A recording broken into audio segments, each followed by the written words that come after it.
Nos Animeureux est un podcast haut en couleur pour parler ensemble d'animation. Je suis Minerva. En 20 ans, j'ai été directrice, formatrice et surtout, j'ai été une animeureuse. Chaque semaine, on se retrouve entre anciens et nouveaux de l'animation pour mettre en avant et transmettre les valeurs et le goût de ces métiers si nécessaires de l'animation socio-culturelle. À chaque rendez-vous, on abordera des sujets divers, avec sérieux, mais surtout avec humour et détachement. Il était une fois dans un pays fort lointain, 3 jeunes animeureuses soucieuses de bien faire leur travail et qui n'hésitaient pas à relever les défis régulièrement lancés par la magicienne Minerva. Ah oui, c'est moi. Je suis dans l'histoire. Elles exerçaient leur métier dans un château social situé dans une comté dite prioritaire. Chaque période de congé, le château se remplissait de petits habitants de la comté. Durant l'été, beaucoup ne le quittaient pas, et chaque jour, une nouvelle aventure se déroulait. Minerva avait la fâcheuse habitude de dire à son équipe de fées que, diplômés ou non, il ne fallait jamais s'arrêter de se former, que ce qui semblait une tâche supplémentaire se transformerait en un magnifique cadeau, le savoir-faire. En ce mois de juillet caniculaire, elle les mit donc au défi. Les travailleurs du château social avaient des missions, dont celle de permettre aux familles de profiter de l'esprit de vacances, même si beaucoup d'entre elles ne faisaient que déposer leurs petits tous les jours avant de retourner au chagrin. Le matin, tout le monde se pressait. Le soir, personne n'avait le temps. Les enfants rêvaient de leur côté de jouer avec leurs parents.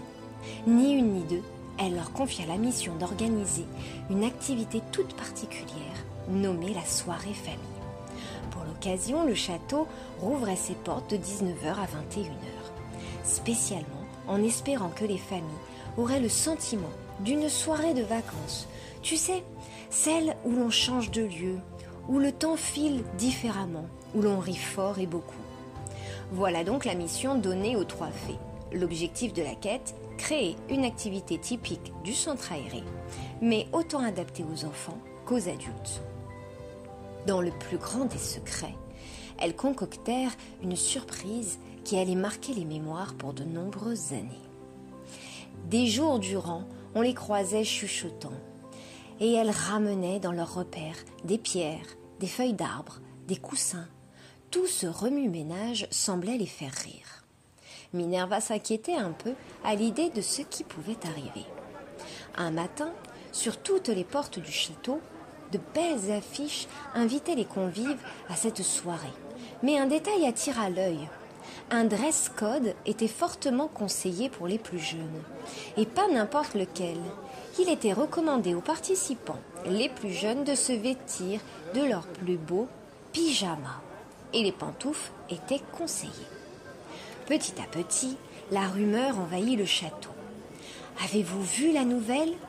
Viendrez-vous, par curiosité, voir de vos propres yeux ce qui se trame ? Plus le moment avançait, plus l'excitation montait.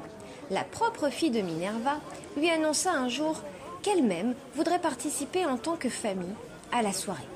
Bonne idée, je pourrais ainsi être là, se dit-elle. Le grand soir arriva. Ils étaient plus nombreux que d'habitude à saluer en ne se disant pas à demain, mais à tout à l'heure. Et c'est à 19h pile que, vêtus de leurs plus beaux piges, des enfants accompagnés d'un papa, d'une maman, d'un frère, d'une sœur, d'une mamie, d'un papy attendaient les instructions. Première surprise, une des fées nous accueillit dans son plus bel apparat. Un pyjama 2 pièces Minnie Mouse chaussé de superbes pantoufles à poils blancs. Tout de suite, l'attention du public était assurée. Et elle nous guida au bout d'un couloir devant les 2 portes closes. Les mauvaises langues l'auraient appelée la salle de danse.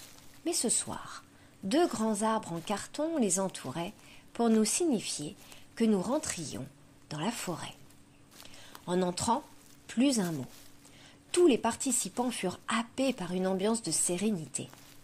Un feu de camp fait de pierres, de lampes cachées sous les flammes tricolores en crépon.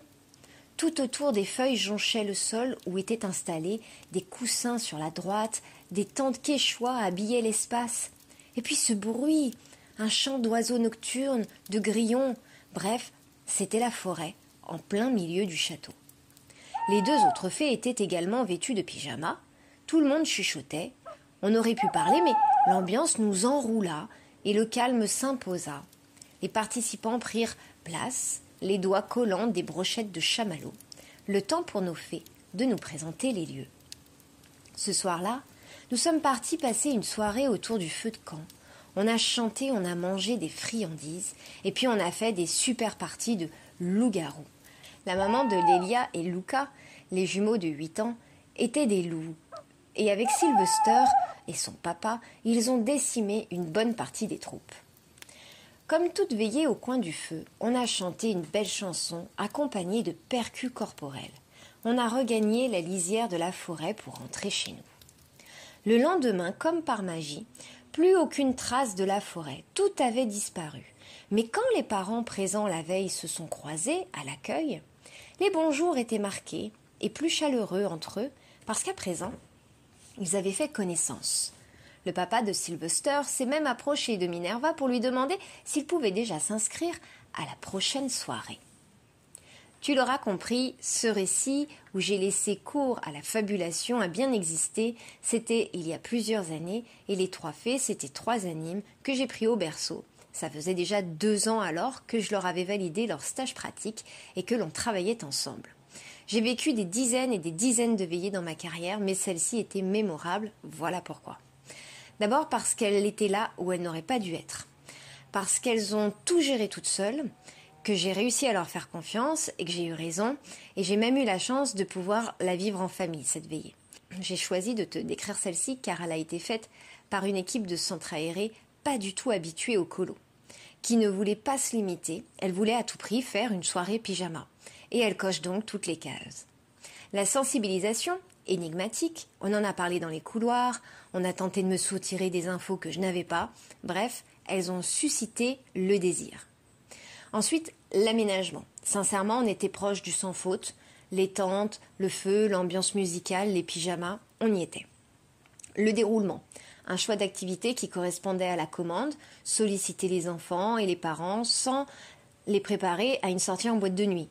L'accueil était doux, les gens ont eu confiance, ils ont donc accepté de jouer et de lâcher prise. Le retour au calme était mené par une chanson, donc elles ont varié le rythme jusqu'au silence. Maintenant le rangement. Autant vous dire que si elles avaient laissé ne serait-ce qu'une feuille traîner, Chacha, mon agent d'entretien préféré entre toutes, les aurait découpées en rondelles. On ne rigolait surtout pas avec le miroir de la salle de danse, et d'ailleurs c'est bien normal. Ensuite, l'évaluation. Bien entendu, elles l'ont faite entre elles, puis avec toute l'équipe pour raconter leur succès. J'ai de mon côté, dès le lendemain, eu des retours informels des parents, ravis d'avoir eu l'impression d'avoir passé un vrai souvenir de vacances avec leur enfant. Une veillée, ce n'est pas une activité comme les autres. Elle demande de la finesse et il faut avoir plusieurs éléments en tête. D'ailleurs, dis-moi en commentaire, quelles sont d'après toi les clés essentielles d'une veillée réussie ? Bon, moi, d'après mon expérience, je peux déjà t'éclairer.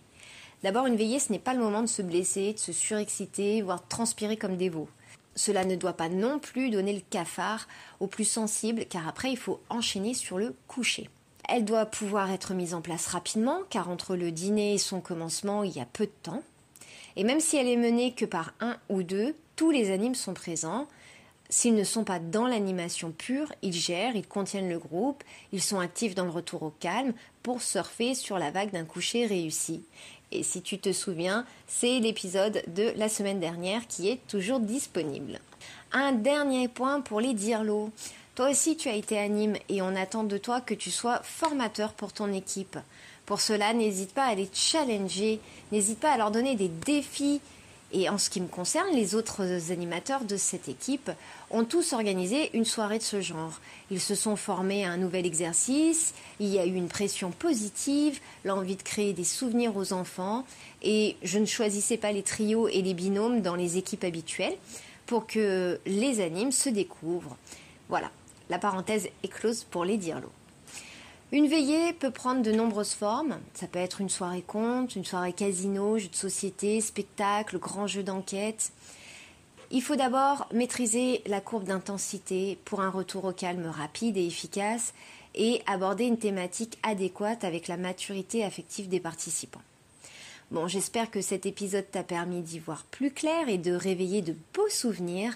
Je compte sur toi pour prendre le temps de noter l'épisode, de le partager afin que d'autres puissent le suivre.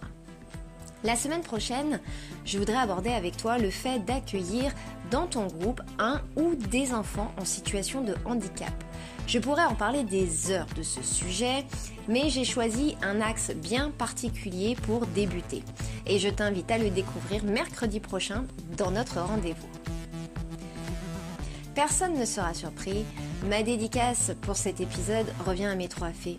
Aminata, Kenza, Chérine, vous m'avez appris à vous faire confiance. Et pour une fois, je n'ai même pas eu le besoin ou l'envie de tricher pour gagner. Allez, bisous, à la semaine prochaine.